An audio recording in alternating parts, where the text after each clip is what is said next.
E aí pessoal, sejam bem-vindos a mais um vídeo de estrutura de dados. Nesse vídeo a gente vai estudar os tipos primitivos e utilizar um pouco da linguagem C++ para isso. Só que se você quiser ter uma base para esse conteúdo, você pode olhar os vídeos do mini curso de algoritmos, onde você vai aprender um pouco de variáveis, da linguagem de programação e também sobre os tipos primitivos. Daí você vai ter uma base para esse conteúdo da aula de hoje, que é bem importante. O link vai estar na descrição, então agora eu vou seguir o conteúdo. Eu vou estar utilizando a mesma interface de desenvolvimento utilizada nos vídeos de algoritmos, que é o CodeBlocks. Aqui eu tenho um exemplo em C++ dos 4 tipos primitivos que são mais comuns nas linguagens de programação. Mas o que são esses tipos primitivos? Os tipos primitivos, eles são um padrão que as linguagens de programação utilizam para poder armazenar dados mais simples na memória. Então, por exemplo, aqui eu tenho o valor inteiro e eu tenho um tipo específico para armazenar o valor inteiro. Eu tenho um dado real e eu tenho tipo específico para armazenar dados reais. Isso varia um pouco de linguagem para linguagem, mas todas elas vão estar em volta de 4 tipos de dados diferentes que vão precisar de um tipo primitivo mais simples para poder armazenar esse dado. Então agora a gente vai estudar esses 4 tipos de dados detalhadamente e ver os tipos primitivos atrelados a eles. Então eu vou começar pelos tipos inteiros, né? Um valor inteiro é um valor que não tem casas após a vírgula, né? Um número que não tem casas decimais, ou após o ponto, no caso da sintaxe inglesa. Então aqui na linguagem C++, para eu poder armazenar um espaço na memória para um valor inteiro, eu preciso utilizar a palavra-chave int, e a partir daí ele reserva 4 bytes de espaço para mim, por padrão, né? Para eu poder guardar valores inteiros. Eu posso usar o modificador, que se chama short, para poder encurtar a quantidade de bytes que ele reserva na memória para eu salvar o tipo inteiro. Ou também tem outros modificadores que eu posso aumentar esse tamanho, ou mudar quais números inteiros eu posso salvar, por exemplo, não salvar números negativos para poder salvar mais números positivos. Só que esses modificadores não é algo que eu quero focar agora, né? Então aqui nessa linha eu estou mostrando o tamanho do inteiro com a função sizeOf, e aqui eu estou mostrando o tamanho do inteiro modificado, né? Então aqui você vai ver na tela 4 e 2, que são o tamanho de cada um. Esse aqui foi só um exemplo do uso da função sizeOf para poder utilizar isso também nas estruturas que a gente vai trabalhar ainda no futuro, né? Então agora eu vou ir para o conteúdo dos números reais. Trabalhando com os números reais, a gente consegue visualizar que existem dois tipos primitivos diferentes para poder trabalhar com valores reais, que são o float e o double, né? A visão que a gente tem que ter aqui é que os valores reais são uma coisa, né? As linguagens de programação precisam criar tipos básicos para poder lidar com os valores reais, mas na linguagem C++ ela criou dois tipos básicos para isso. Então o que seria um tipo primitivo float ou double? Eles são tipos primitivos que só armazenam números que têm uma parte decimal. Então números que têm ponto e algum valor depois desse ponto, né? No caso da sintaxe inglesa, que a separação entre a parte decimal inteira de um número é o ponto. A diferença entre os dois é que o double ocupa mais espaço na memória, só que é mais preciso, enquanto o float ocupa menos espaço na memória, mas é bem mais impreciso.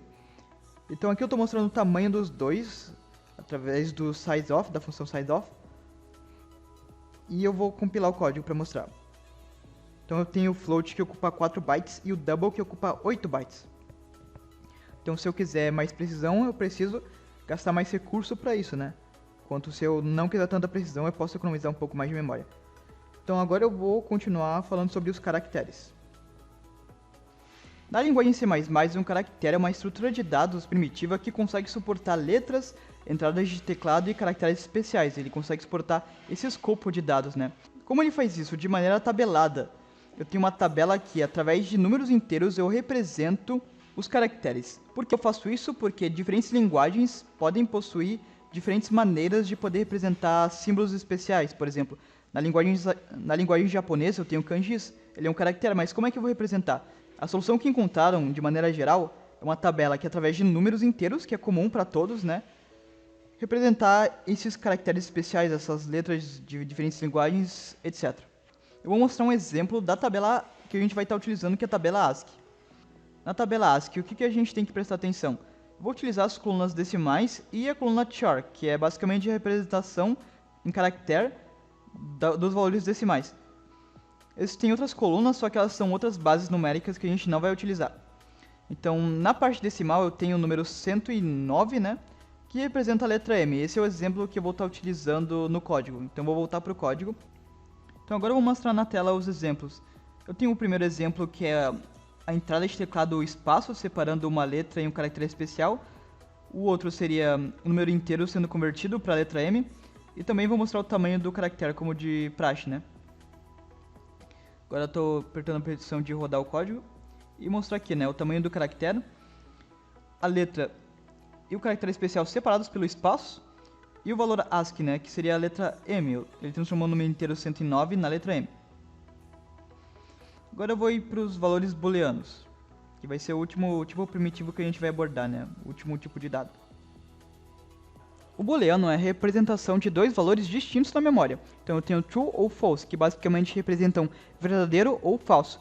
E na linguagem C++, essas palavras-chave são os dois valores que o booleano pode armazenar. Então aqui eu tenho a palavra-chave bool para representar o valor primitivo booleano, o tipo primitivo booleano, e os dois valores que podem ocupá-lo, né, verdadeiro ou falso, que não é nada mais nada menos do que o número inteiro no final das contas, porque o conceito é bem simples, tem alguma coisa ou não tem. E a menor maneira de poder armazenar isso é em 1 byte. E você pode traduzir esse 1 byte como número inteiro 0 ou 1, esse 1 byte que ele utiliza para poder representar alguma coisa na memória. Então aqui eu estou mostrando o tamanho do booleano, né, que é o do booleano verdadeiro, que é o mesmo tamanho que o booleano falso, o valor do booleano verdadeiro e o valor do booleano falso. Então eu vou compilar o código aqui na opção build and run e mostrar no prompt. Então o tamanho é 1 byte, o valor do booleano verdadeiro é um inteiro número 1 e o valor do booleano falso é um inteiro 0. Só que basicamente você chama essa estrutura de booleano porque você não consegue colocar nada que não seja 1 ou 0.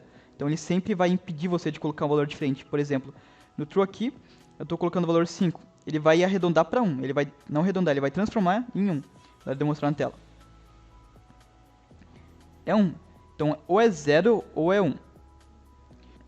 Então com isso eu terminei os tipos primitivos e a gente vai dar uma revisada nesses conceitos e acrescentar um pouco mais agora.